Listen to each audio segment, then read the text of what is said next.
ગુજરાતમાં ઠંડી ભૂક્કા બોલાવશે, અંબાલાલ પટેલે વ્યક્ત કરી છે આગાહી। ગુજરાતમાં ઠંડી ભૂક્કા બોલાવશે। રાત્રે 12 ડિગ્રીએ પહોંચશે તાપમાન। દિવસે ચાલુ કરવું પડશે એસી।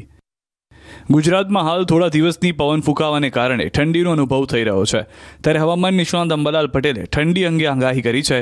અંબાલાલ પટેલે શક્યતા વ્યક્ત કરી છે કે ગુજરાતમાં કેટલાક વિસ્તારમાં 12 ડિગ્રીની આસપાસ લઘુત્તમ તાપમાન નોંધાઈ શકે છે। નલિયા, ઉત્તર ગુજરાત અને સૌરાષ્ટ્રમાં તાપમાનનો પારો 14 થી 12 ડિગ્રી સુધી પહોંચી શકે તેવી શક્યતા છે। તેમણે કહ્યું કે દેશના ઉત્તરીય પર્વતીય વિસ્તારોમાં મજબૂત પશ્ચિમી વિક્ષોભ આવતો નથી। નબળા પશ્ચિમી વિક્ષોભ ટોચના ભાગે આવતા હોય છે। આ પશ્ચિમી વિક્ષેપના કારણે વળાંક લેતા ઉત્તર ગુજરાતના ભાગોમાં કડકડતી ઠંડી પડશે।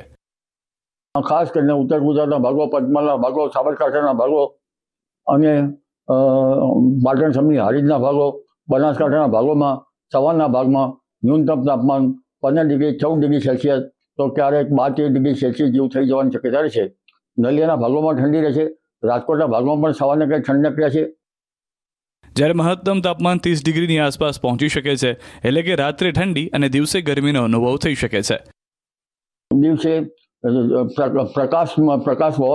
તડકો હોવાને કારણે જમીન ધરતી તપતી હોય છે અને પવનની ગતિના લીધે મહત્તમ તાપમાન ઘણા ભાગમાં 31-32 ડિગ્રી સેલ્સિયસ જેવું થઈ જવાની શક્યતા રહેશે। આ તરફ હવામાન વિભાગના અમદાવાદ કેન્દ્રના ડાયરેક્ટર એ.કે. દાસે કહ્યું કે 12 ડિસેમ્બર સુધી હવામાન સૂકું રહેવાની સંભાવના છે। લઘુત્તમ તાપમાનમાં બહુ મોટા ફેરફાર થવાની શક્યતા નથી। અમદાવાદનું લઘુત્તમ તાપમાન 15 ડિગ્રી આસપાસ રહેવાનું પૂર્વાનુમાન છે।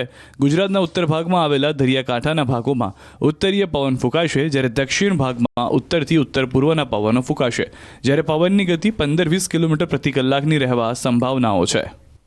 હિમાચલ પ્રદેશના લાહોલ સ્પીતિમાં આ દિવસોમાં ઠંડી ચરમસીમાએ છે। તાપમાન -18 ડિગ્રી સુધી ઘટી ગયું છે। મોટાભાગના પાણીના સ્ત્રોત સંપૂર્ણપણે થીજી ગયા છે। સ્થાનિક લોકો ઠંડીનો સામનો કરી રહ્યા છે, ત્યારે ખેડૂતો અને માળીઓ બરફવર્ષાની રાહ જોઈ રહ્યા છે। લાહોલ સ્પીતિમાં ઠંડીનું પ્રમાણ વધવા લાગ્યું છે। ખીણનું લઘુત્તમ તાપમાન સતત ઘટીને -18 ડિગ્રી સેલ્સિયસ થઈ ગયું છે। દિવસ દરમિયાન પણ તાપમાન -3 થી -5 ડિગ્રી સેલ્સિયસ સુધી મર્યાદિત રહે છે, જેના કારણે જનજીવન પર અસર પડે છે। જોકે શિમલા હવામાન કેન્દ્રએ 7 ડિસેમ્બરે ઊંચાઈવાળા વિસ્તારોમાં હિમવર્ષાની આગાહી કરી। આનાથી ખીણના ખેડૂતો અને માળીઓમાં આશા જાગી છે કે હવામાનમાં ફેરફારથી રાહત મળી શકે છે। लाहौल घाटी में जैसे जैसे दिसंबर का महीना आगे बढ़ रहा है, वैसे वैसे तापमान में भी निरंतर जो है गिरावट देखने को मिल रही है। -13 से 20 डिग्री सेंटीग्रेड तक तापमान जो है नीचे चला गया है। घाटी के जितने भी नदी नाले हैं, चश्मे हैं, उसके साथ साथ पेयजल आपूर्ति करने वाली जो पाइपें हैं वो भी अब जमने शुरू हो गए हैं, जिसके चलते अब लोगों को अपने पेयजल आपूर्ति में भी जो है दिक्कतें आनी शुरू हो गई है। आने वाले सीजन में जो खासकर जो फसल बुआई के सीजन में जो है उन्हें जो है पेयजल की, उसके साथ साथ सिंचाई पानी की किसी प्रकार की कमी जो है उन्हें ना हो। न्यूज़ 18 हिमाचल के लिए लाहौल स्पीति से प्रेम लाभ है। તો ચમોલી જિલ્લા સહિત ઉત્તરાખંડના ઉચ્ચ હિમાલયી પ્રદેશોમાં તીવ્ર ઠંડીનું મોજું સતત જોવા મળે છે, જેના કારણે સવાર અને સાંજના તાપમાનમાં ભારે ઘટાડો નોંધાઈ રહ્યો છે। આ તીવ્ર ઠંડીનું પરિણામ એ છે કે ભારત ચીન સરહદ પરના છેલ્લા ગામ નીતિમાં સ્થિત પ્રખ્યાત તિમરસેન મહાદેવ મંદિર સંપૂર્ણપણે બરફથી ઢંકાયેલું છે।